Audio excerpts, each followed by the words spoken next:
Здравствуйте! В эфире Пятого канала информационная программа «Новости». В студии Татьяна Маннова. Сегодня в выпуске.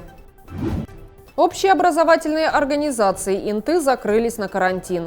Данная мера связана с высоким уровнем заболеваемости школьников гриппом и ОРВИ. Петарды, фейерверки, ракетницы. Зрелище красивое, но небезопасное. Горожанам напоминают о правилах при использовании пиротехники. Смышленные хвосты. В Центральной библиотеке выставлена уникальная коллекция очаровательных мышей. 14 декабря глава Коми Владимир Уйба провел прямую линию, которая транслировалась в социальных сетях и в эфире телеканала «Юрган». От жителей республики поступило огромное количество вопросов, в том числе и от интинцев. Один из них касался агрокомплекса «ИНТА Приполярная». Галина Терентьева поинтересовалась, какая ведется работа по сохранению сельхозпредприятия. Агрокомплекс «ИНТА Приполярная» – убыточное предприятие, особенно по содержанию коров и выпуску молочной продукции. Принимаются меры для того, чтобы сохранить сельхозпроизводство. Правительством принято решение сделать ставку на разведение и содержание оленей. Увеличивая заготовку оленины, республика планирует сохранить число рабочих мест. Молоко для жителей ИНТы будет завозить Сыктывкарский молочный завод. Занимаемся ИНТой Приполярной, по сути, с 2020 года. Я непосредственно всегда при посещении ИНТы всегда смотрю ИНТу Приполярную, потому что, во-первых, даю поручения, смотрю, как они исполняются. У нас там два направления. Первое направление – это молочное, разведение, содержание молочного стада. К сожалению, это затратное. Мы 2 года я по этой теме работаю, мы не можем выйти там на плюс. Основная проблема – это, конечно, огромная себестоимость по заготовке кормов. Корма сложно очень заготавливаются, комбикорм надо везти, затраты на доставку, и, конечно, это все ложится на себестоимость литра молока, она там нереально высокая. Соответственно, дотации надо, потому что в магазине или там в детском саду молоко должно быть по рынку, иначе придет Вологда или Киров. Соответственно, мы должны датировать.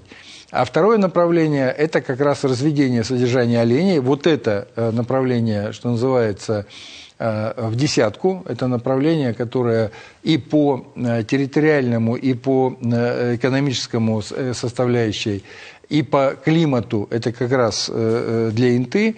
И поэтому это направление мы сегодня усиливаем. И опять же не на словах. Например, мы компенсировали килограмм оленины всего до 2020 года, до 2021 10 рублями. Понятно, что кому интерес, когда у тебя компенсация 10 рублей на килограмм. Так вот, сегодня мы компенсируем 140 рублей за килограмм. То есть 14 раз мы подняли сразу. Потому что понимаем, что поднимать там на 10-15% ничего не даст. И тут же выросла закупка оленины в разы. То есть обратная связь. То есть мы поднимаем стоимость компенсации стоимости килограмма оленины, до 140 рублей. И тут же идет объем количества сдачи оленины, заготовки ее. Поэтому четко адекватная совершенно мера поддержки, и мы понимаем, что это то направление, которое должно быть для ИНТы. Мы по молочному стаду начали программу вывода молочного стада. Мы в этом году вывезли порядка 100 голов племенного молодняка в предприятие «Южное», это в Прилузье. Племенной скот уже там, и нормально они перенесли переезд. Но еще там остается более 180 коров, и шлейф, там порядка 30 телят. Поэтому, конечно, это программа следующего года. На этот год, на весь кормовой сезон, кормов достаточно, но, повторяю, молоко золотое.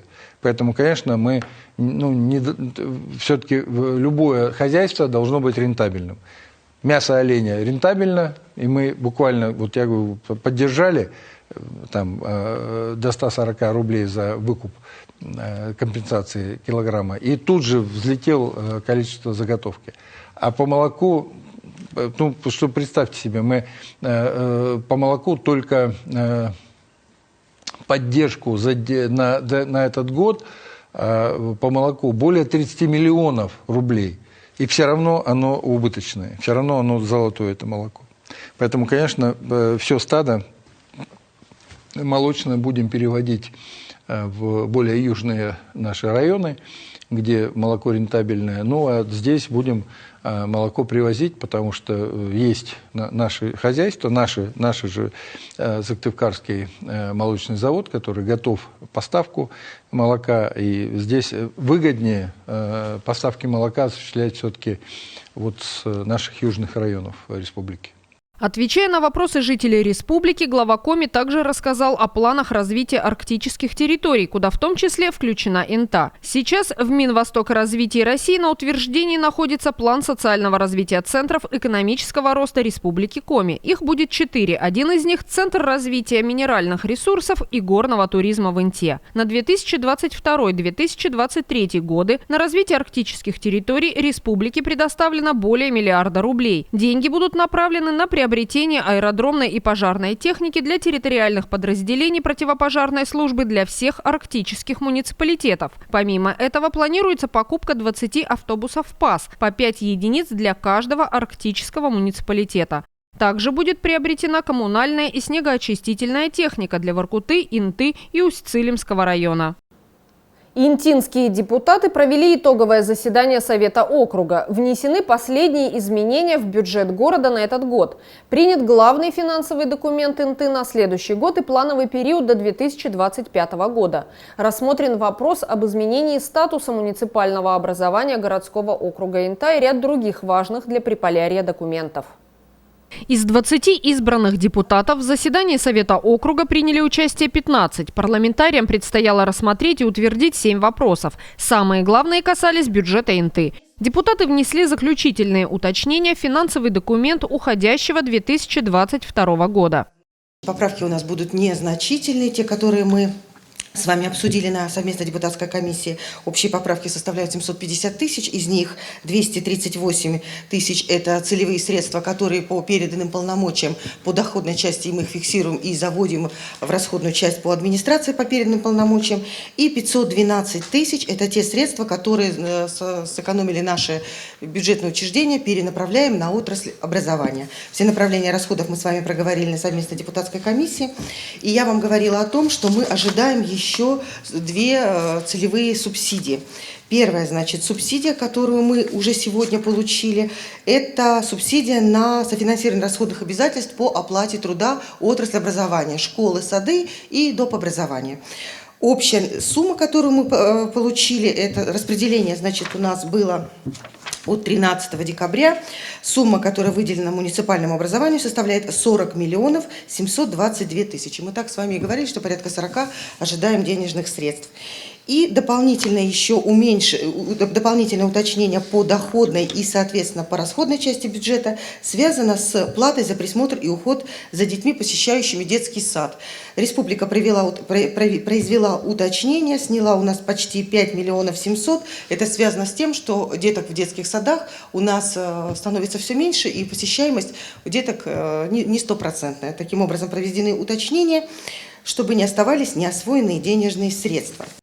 Также депутаты одобрили проект бюджета на следующий год и плановый период до 2025 года. Как и в прошлые годы, он будет социально направленный. Доходная часть составит 1 миллиард 869 миллионов рублей. Расходная – 1 миллиард 893 миллиона рублей. Дефицит – 24 миллиона. Рассмотрены вопросы о внесении изменений и дополнений в порядок организации и проведения публичных слушаний, а также о преобразовании городского округа Инта в муниципальный округ с 1 июля 2023 года. Это связано с тем, что на территории Инты низкая плотность населения и статус городского округа не соответствуют обновленным критериям. Законодательная инициатива будет вынесена на рассмотрение Госсовета Республики Коми. До 1 января 2025 года органы местного самоуправления будут осуществлять деятельность и правоотношения в рамках старого статуса городского округа. Число людей, обратившихся за медицинской помощью, с каждым днем растет. Из-за гриппа и ОРВИ все городские школы, а также учреждения спорта и дополнительного образования приостановили свою деятельность для детей. С 14 по 20 декабря в Инте объявлен карантин. Неделю школьники будут учиться в дистанционном формате. Во вторник, 13 декабря, в здании администрации состоялось заседание санитарно-противоэпидемической комиссии. За прошедшую неделю специалисты отмечают подъем заболеваемости ОРВИ и гриппом. Основная масса больных – дети в возрасте до 14 лет. Территориальным отделом Роспотребнадзора для предотвращения массовой заболеваемости предложено ввести в действие план мероприятий по защите населения от вирусных заболеваний. С каждой недели у нас заболеваемость меньше не становится, и среди заболевших в основном у нас дети школьного возраста. Больше процент заболевших – дети школьного возраста. Число заболевших на сегодняшний день – это 400, буквально обратилась за медицинской помощью на 49-й неделе. 49-я неделя это была у нас с 5 декабря по 11 декабря. В городе за медицинской помощью с симптомами гриппа и ОРВИ обратилось 497 человек, в том числе детей 385, из них 222 школьника. И на сегодняшний день эпидпорог был превышен на 141,4% за счет увеличения, в том числе заболеваемости детей школьного возраста. И на сегодняшний день прогноз развития эпидемиологической ситуации по гриппу и ОРВИ в городе Инте неблагополучный. Также в целях недопущения распространения заболеваемости населения принято решение о введении карантина с 14 по 20 декабря во всех общеобразовательных учреждениях и организациях дополнительного образования Инты, кроме школ поселка Абись и села Петрунь. За последнюю неделю в городе отмечается большой всплеск заболеваемости острыми респираторно-вирусными инфекциями, в том числе и гриппом. Рост заболеваемости вырос в 6-7 раз на каждом участке, и как на терапевтических, так и на педиатрических. Да, лабораторно подтвержден грипп H1N1, это грипп А, кто-то помнит его по названию свиной грипп. Такая вспышка заболеваний у нас уже была. Сейчас идет уже повторная заболеваемость, потому что прослойка населения с иммунным ответом у нас снизилась. К сожалению, очень напряженно у нас идет обстановка с вакцинацией гриппа в течение последних нескольких лет. Поэтому иммунная прослойка населения по отношению к гриппу снижается. Еще раз всех призываю, пока не поздно, вакцин у нас достаточно, приходите в кабинет вакцинопрофилактики, прививайтесь от гриппа, потому что ОРЗ и грипп – это все-таки разные заболевания. ОРЗ может у вас пройти без осложнений, но заболеваемость гриппом вызывает очень тяжелые осложнения. Это и пневмонии, это нарушение свертываемости крови, это заболевание мочевыводящей системы, заболевание печени, заболевание почек и даже заболевание сердца со смертельным исходом. С гриппом шутить нельзя никак. Согласно плану мероприятий по защите населения от вирусных заболеваний, во всех дошкольных учреждениях необходимо организовать утренние фильтры и контроль за состоянием детей во время учебного процесса. Для наименьшего контакта между воспитанниками садов и школ рекомендовано ограничить проведение культурно-массовых мероприятий с участием детей в учреждениях образования, культуры и спорта. Грипп, в отличие от ОРЗ, характерен очень высокой температурой, которая стойко держится в течение нескольких дней, и отсутствием так называемых катаральных явлений, как медики говорят.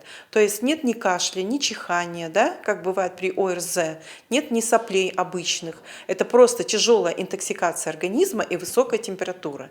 И через несколько дней, к сожалению, наступают тяжелые осложнения. Самостоятельно принимать лечение тоже нельзя, потому что не все противовирусные препараты на сегодняшний день действуют именно против гриппа. Поэтому при повышении температуры, при любом недомогании, просьба в любом случае вызывать участкового терапевта к взрослому населению, участкового педиатра к детям, при необходимости вызывать скорую или неотложную помощь. До этого момента карантин на территории Инты вводился точечно. 18 классов по всем школам Инты и 10 детсадовских групп находились на изоляции. Этой меры оказалось недостаточно. Сотрудники Интинского участкового лесничества напоминают жителям об административной и уголовной ответственности за незаконную вырубку деревьев. При этом стать обладателем живой елочки можно на законных основаниях, просто необходимо оформить соответствующее разрешение. Впереди любимый многими россиянами праздник – Новый год. Один из ярких символов этого торжества – елка. Некоторые горожане хотят поставить дома именно живую хвойную красавицу. Приобрести елочку можно и в Инте в индивидуальном порядке. Интинское участковое лесничество начинает выписку новогодних елей для граждан, желающих приобрести живую ель. Обратиться нужно в Интинское участковое лесничество по адресу улица Сельхозная, 5. С 9 часов до 16:00, без обеда. Выходные дни выходной. Для получения документа на вырубку ели нужно оплатить стоимость ели. Расценки установлены там, по категориям крупности от 41 рубля, там самые маленькие ели, и до 208 рублей самые большие ели. После оплаты заключается с гражданином договор купли-продажи лесных насаждений на заготовку новогодней ели. Оплатить можно в сберкассе или по штрих-коду прямо на месте в конторе лесничества. Как правило, за предновогодний период Интинское лесничество заключает более 50 договоров на вырубку 200 деревьев. Многие интинцы хотят, чтобы дома витал запах хвои и было настоящее ощущение праздника. Пользуются у нас граждане, в основном одни и те же, которые все-таки предпочитают живую ель, чем искусственную. Ну, жеки во дворы выписывают тоже, там Воркута приезжает, немножко выписывает, так как у них там нет ничего. Ну и вот, в общем, где-то вот так. Намного меньше стало, потому что все-таки большой выбор искусственной ели сейчас у нас в распродаже. Ну и население, сами знаете, тоже у нас немножко сократилось в городе. В школах и дошкольных учреждениях запрещены живые елки пожарной охраной.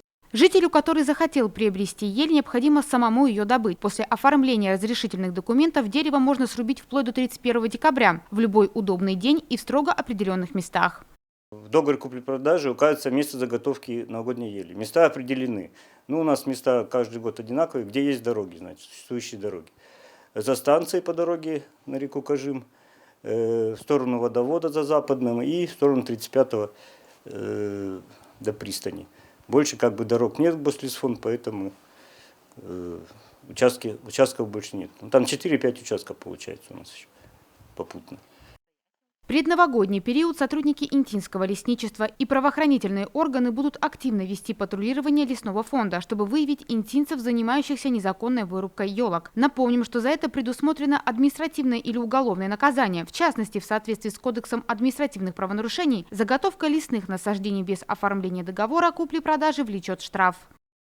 В этом году немножко изменился расчет ущерба, наносимый за незаконную рубку ели.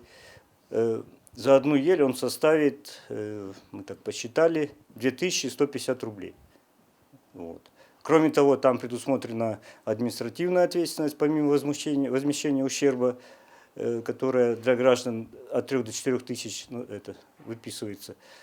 И вплоть до уголовной ответственности, если ущерб будет больше 5000 по статье 260 Уголовного кодекса. Но это если там уже 3 штуки и больше незаконных вырубят. За оформлением разрешительных документов необходимо обратиться в Интинское лесничество, расположенное по адресу Сельхозная, 5 или по телефону 8 912 137 94 11.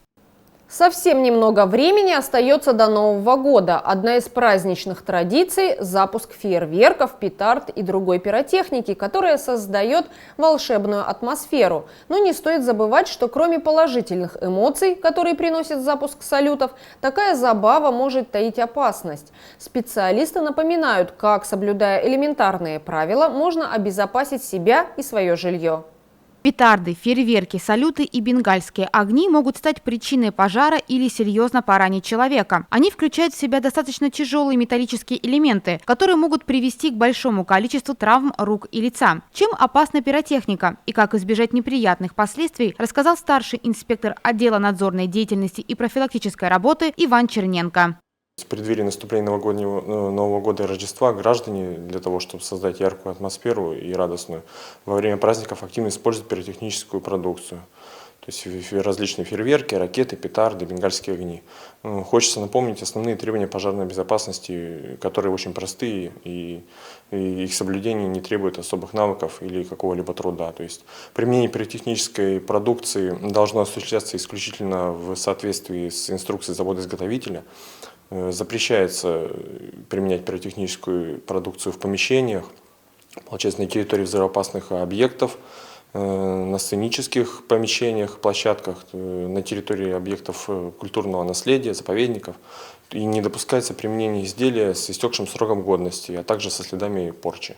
Основное и самое главное правило – пиротехнику стоит покупать только в официальных магазинах. Причем поставщики обязаны иметь соответствующие документы, подтверждающие качество фейерверков. Также нужно обязательно изучить их срок годности и правила хранения. Существуют также правила безопасности при непосредственном запуске петард и фейерверков. Нельзя направлять фейерверки в сторону зрителей. То есть площадка должна быть ровной, где происходит запуск. Не должно быть линий электропередач, деревьев, каких-либо конструкций. И соблюдать расстояние от многоквартирных жилых домов не ближе, и строений не ближе 50 метров разрешается использование пиротехнической продукции. То есть ни в коем случае не направлять людей и животных. То есть нельзя помещать в закрытые емкости, бутылки, ведра и такого либо рода предметы. Так, использовать петарды только на открытом воздухе, приближаться к горящей петарде ближе, чем 5-10 метров. Хранить и переносить только в упаковке, ни в коем случае россыпи в карманах. Так, категорически запрещается сжигать фейерверки на кострах.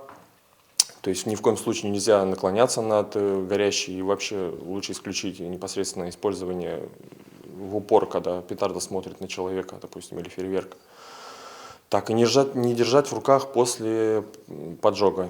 То есть не использовать, как я уже сказал, в квартирах и в закрытых помещениях. Также не доверять использование петард и фейерверков детям, то есть это запрещено, только под присмотром взрослых. Вот так вот, потому что также несанкционированное неправильное использование петарды может привести к плачевным последствиям. Очень часто в больших городах даже при отклонении ракеты, то есть она попадает на балкон, и горючие конструкции деревянные могут, например, загореться или пластиковые. То есть надеемся, что соблюдение этих всех правил позволит избежать неприятностей в новогодние и рождественские праздники. С наступлением холодной погоды возрастает количество пожаров в жилых и нежилых помещениях. Сейчас интинцы стали чаще пользоваться обогревателями, активно топят печи в гаражах, зачастую оставляя их без наблюдения. В настоящее время у нас наступил зимний период, он характеризуется повышенной степенью опасности. Особенно это актуально, как вы сказали, при использовании печного и отопления с помощью электроприборов. То есть неосторожность при использовании этих приборов часто ведет к нарушениям требований пожарной безопасности. Также короткие замыкания электропроводки приводят к возгораниям. То есть надо соблюдать непосредственно требования, не оставлять ни в коем случае без надзора печи отопления, которые очень часто оставляют, к сожалению. Ну и, соответственно, бдительно следить, то есть даже наступление низких температур, ни в коем случае не пускать это все на самотек. То есть нельзя также доверять надзор детям при использовании печи отопления. Ну и, соответственно, пережать электросеть в домашних помещениях, то есть в многоквартирных жилых домах. Жители просят не пренебрегать соблюдением правил пожарной безопасности. О возникновении пожара необходимо немедленно сообщить по телефону 101. В Центральной библиотеке поселились разнообразные мышки из России, Франции, Аргентины и других стран. Необычные игрушки, сувениры, статуэтки, солонки, а также подсвечники и другие предметы в виде мышей радуют многочисленных посетителей учреждения культуры. Уникальную коллекцию на экспозицию под названием «Смышленые хвосты» предоставила директор детской школы искусств Елена Михайлова. В Центральной библиотеке стало уже традицией представлять выставки разнообразных частных коллекций. В этот раз здесь открылась выставка сувенирных и игрушечных мышей из личной коллекции директора детской школы искусств Елены Викторовны Михайловой, дополнена литературными изданиями на данную тематику. Определила мою коллекцию моя старшая сестра. Она живет в Санкт-Петербурге, очень много путешествует. Сама собирает парочки, предположим.